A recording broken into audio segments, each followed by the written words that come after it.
বিসমিল্লাহির রহমানির রহিম। আমি আজকে গুরুত্বপূর্ণ একটি মশলা বা অনেক ভাই প্রশ্ন করিয়ে থাকে, সেটার উত্তর দেওয়ার জন্য লাইফে আসছি।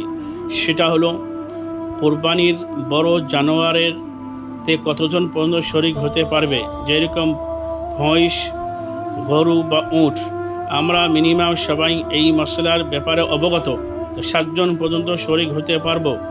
সেটাও আমাদের ফিকহের কিতাব ফতোয়া আলমগীরিতে সেটা 5 নম্বর খণ্ডতে লেখা আছে যে একটি বড় প্রাণীতে 7 জন পর্যন্ত শরিক হতে পারবেন।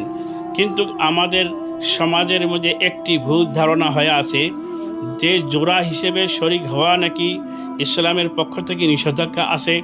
এই রকম ইসলামের কোনো কিতাবে বা নবী করিম সাল্লাল্লাহু আলাইহি সাল্লামের পক্ষ থেকে বা ফিকহের কোনো কিতাব থেকে আমরা পেয়ে নেই যে জোড়া হিসেবে শরিক হওয়া যাবে না, 4 জন, 6 জন বা 2 জন শরিক হওয়া যাবে না, এইরকম কোনো মশলা নেই। আপনি জোড়া, বেজোড়া বা একটি জানোয়ার কিনতে গিয়ে যদি আপনারা 3 জনে খাপ খায় কিংবা 4 জনে খাপ খায় কিংবা 6 জনে খাপ খায়, আপনারা সমান বরাবরি হিসেবে হিস্সার অংশীদার হয়ে আপনারা গরু কিনি সেটা কোরবানি দিতে পারবেন। মশলা যেটা ইসলামের পক্ষ থেকে সহজ করে দিয়েছে, আমরা নিজেই একটা ধারণার ভিত্তির সেটাকে কঠিন না করায় ঠিক আমি অনুভব করতেছি।